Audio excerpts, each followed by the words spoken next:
If your protagonists and antagonists aren't rock solid, your story won't work. Readers won't care, which means they'll close your book and stop reading and go somewhere else. But when you get them right, when your protagonists and antagonists are perfectly matched, your story becomes impossible to put down. So in this video, I'm going to show you a simple process to come up with the perfect protagonist and antagonist for your story. My name is Tim Grawl. I'm the CEO of StoryGrid, where we've helped thousands of writers build their skills, write a book, and leave their legacy. I'm the author of 6 books, including my most recent, which is The Shithead, which has been praised by New York Times and Wall Street Journal best-selling authors. My partner, Sean Coyne, is the creator of StoryGrid. He's been a writer, editor, and story researcher for over 30 years. And when he has edited a book, it is 2.5 times more likely to be a profitable book compared to traditional publishing industry. So everything I teach in this video is based on his expertise and decades of research and experience into what makes a story work. If you want to keep readers turning pages late into the night, you're in the right place. To start talking about your protagonist and antagonist, we have to talk about your theme. What your story is actually about. The lesson embedded in your story, the way you're trying to change the way the reader sees themselves or the world. And every great story has a theme. This is the through line that holds the story together. So you, the author, have a unique way of seeing the world. You have a way that you see the world that you think other people need to understand, and that's what you're going to embed in your story. So you could look at a story like The Hobbit by J.R.R. Tolkien, and that is all about how you should leave the comforts of home to explore and go on adventures, even if it's dangerous.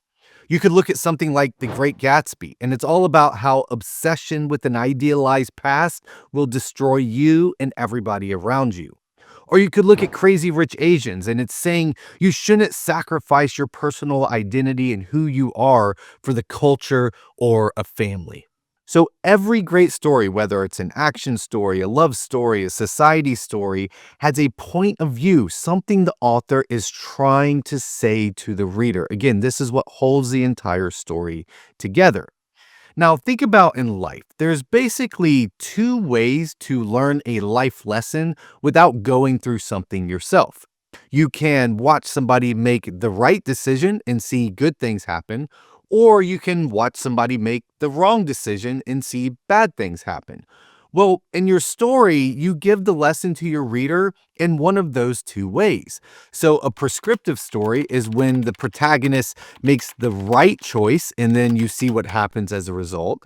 And a cautionary story is when the protagonist makes the wrong choice and you see what happens as a result. And we're going to look at examples of these in just a minute, but this is an important distinction because it's all about how you're going to tell your story with your protagonist and what that protagonist is going to do. So you're going to give that lesson to your reader through the protagonist by watching them make the right or wrong choice at the climax of the story, which of course brings us to the protagonist. So let's look at this protagonist. And why did I talk about theme first before we could even get to the protagonist? Well, the protagonist is the vessel you're going to use, the container you're going to use as the author to deliver that theme to the reader. They are the one that faces this decision in the story. The protagonist has to make that important decision. So let's look at that decision.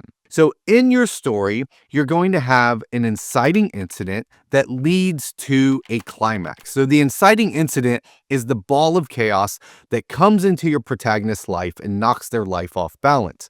At the beginning of the story, there's some sort of status quo. Your protagonist is just living their life. There doesn't mean things are going good or bad. It just means your protagonist assumes they know what's going to happen next. And then the inciting incident comes along and knocks their life off balance. Well, then the protagonist has to deal with that. So they start making all kinds of choices, trying to do all kinds of things. This is a big part of your story. And then you reach the climax of the story. And this is when the protagonist makes the big climactic decision. And basically they're saying, because of what happened in the inciting incident, here's what I'm going to do as a result. So your protagonist is the character whose life is knocked off balance by the inciting incident and who makes the climactic choice. Now, again, we go back to prescriptive versus cautionary, which is if they make the right choice at the climax, it's a prescriptive story. If they make the wrong choice, it's a cautionary story. So, the reason I'm focusing on this whole climax choice and we're looking at prescriptive versus cautionary and your theme, and all of it goes around this climax choice, that comes into play when we get to the antagonist, which we're going to talk about in just a second. But before we get there, I often get a question of like, well, what about stories that have multiple protagonists, right? Because you have stories that obviously have lots of different characters, but there's just one main protagonist. And then you have stories that have lots of different protagonists. Well, at StoryGrid, we split these up between an arc plot story and a mini plot story. So arc plot is where the primary change is in one character, where we, the readers, are following one character through the story. Again, there's side characters, secondary characters, there's different forms of antagonists and all that kind of thing. But the main story is about the change that one character makes from the beginning to the end of the story.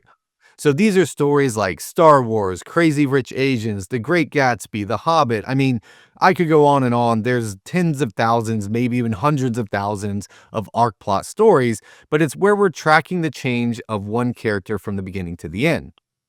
Mini plot stories are where we're not tracking the change of a particular character, we're tracking the change of a system. So this could be a society, a culture, a tribe. It could even be like a big organization where we're now looking at lots of different protagonists within the story, and them changing changes the entire system. So these are stories like Game of Thrones, Dune, or the Foundation series by Isaac Asimov. Keep in mind, mini plot stories are so much harder to write than arc plot stories. So if you're a new writer, I recommend just sticking with an arc plot story where we're tracking the change of one main protagonist. Okay, so now that we know who the protagonist is, who is the antagonist of your story? How do we come up with a good form of antagonism for your story? What character has to be your antagonist? Because it can't just be somebody that's stopping the protagonist from getting what they want, or it can't just be the villain or the bad guy, right? And so when you're thinking about your antagonist, they have to be a mirror image of your protagonist. You want your antagonist to be extremely similar to your protagonist in as many ways as possible, except one crucial one. Okay, so now we're coming back to this idea of the climax. So remember, a prescriptive story is when your protagonist, life is knocked off balance by the inciting incident, and then at the climax of the story, they make the right decision. They decide to change. They decide to sacrifice themselves. They decide to give up self-interest and sacrifice for other people. They grow in some kind of meaningful way. And this is you, the author, saying this is the right way to do things. So your antagonist is very, very similar to your protagonist, except for one thing. Before your story started, they were faced with their own choice and they chose the wrong thing. Okay. So they chose the opposite of what you're saying is the right thing in your story. And this is what binds your protagonist and antagonist together, because your protagonist is facing the same choice that the antagonist made a long time ago. And you want the protagonist to make the right choice instead of the wrong choice. So let's just look at some examples, because it's way easier to see it when you actually look at actual examples of stories we're all familiar with. So the first example is Star Wars: A New Hope. So you have Luke Skywalker, and he chooses the light side at the climax. He chooses the right choice. So he chooses to go with redemption and hope.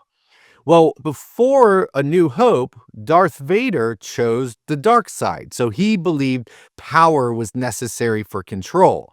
And so their conflict isn't just about good versus evil, it's about two different responses to fear and loss.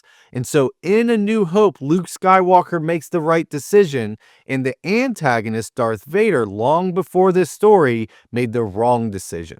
If you look at a story like Crazy Rich Asians, you have the protagonist, Rachel, and she chooses at the climax to maintain her individual identity despite pressure to conform to the culture in the family. Now, the antagonist of Crazy Rich Asians is Eleanor, her boyfriend's mother. And long before this story, she decided to sacrifice herself for the family and the cultural expectations and to give up her individuality. So their conflict embodies the tension between personal authenticity and cultural responsibilities. If you look at a story like The Hunger Games, Katniss chooses defiance and freedom, refusing to play by the Capitol's rules. President Snow, previously before this story, chose control and compliance, believing order requires oppression. Their conflict represents different answers to the question of social order versus individual liberty. If you look at a movie like The Devil Wears Prada, Andy, the protagonist, at the climax of the story, she chose authenticity and connection with people over ambition and professional success. Miranda Priestley was the antagonist of that movie, and before this movie, she sacrificed personal identity and connection to people for career advancement. So their conflict shows two paths in response to ambition. So let's look at one of those cautionary tales. So let's go back to The Great Gatsby. So Jay Gatsby chooses to cling to an idealized past in an impossible dream, and the antagonist, Tom and Daisy, also chose selfish comfort and social status over genuine connection. So at the climax, Gatsby refuses to let go of his dreams, and that's what leads to his destruction.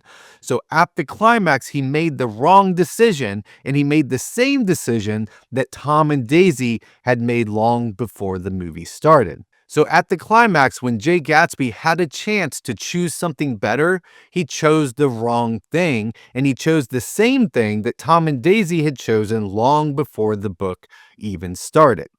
So these are lots of different examples of how you can see that the antagonism and the protagonism are mirrors of each other, and you want your protagonist in a prescriptive tale to make the right decision when the antagonist has previously made the wrong decision. All right, I got one more example for you, and it's the movie Four Christmases. So forgive me, it's not a particularly great movie, but it has a really good on-the-nose example of what I'm talking about. So at the crisis of the movie, Brad McVee, which is Vince Vaughn's character, he seems to decide that he doesn't want to give up his freedom and commit to Kate Kincaid, who is played by Reese Witherspoon.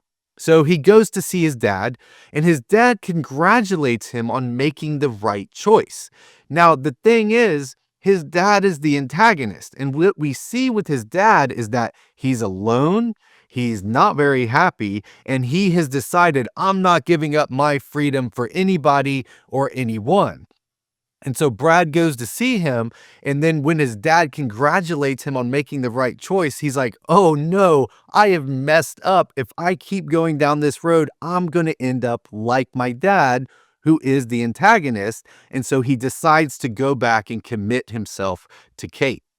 So these examples show how the antagonist represents the path your protagonist could take. The conflict between them isn't just external, it's about two different responses to similar life challenges as outlined in your theme. So when you look at these examples, you can see how this relationships create deep, resonating stories because it's not just about conflict, it's about showing two possible paths when faced with life's crucial choices.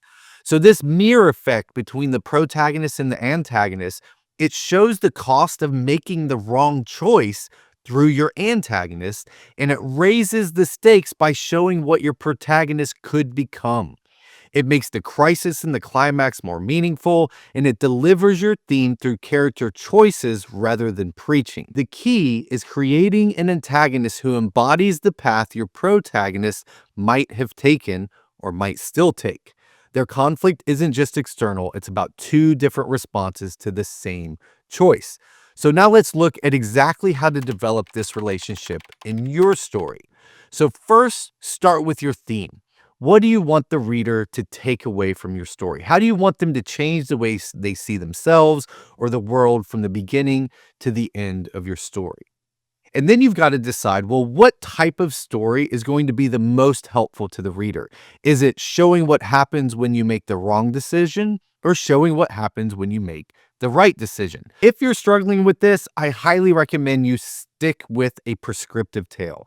Readers tend to like prescriptive tales more. They tend to do better in sales. Now, of course, there's lots of cautionary tales that sell very well as well. The Great Gatsby is one of those. But if you're trying to decide, I tend to default to prescriptive tales.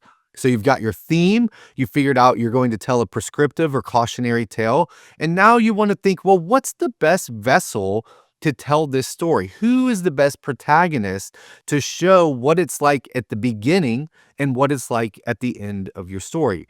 What it's like before they've made the right choice, and then what it's like after they've made the right choice.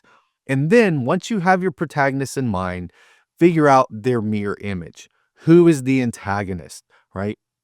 Who is this person that's very similar to your protagonist, except that at the climax of their own story, they made the wrong decision? Now, if you get stuck with this, the number one way to do this is figure out your own masterwork.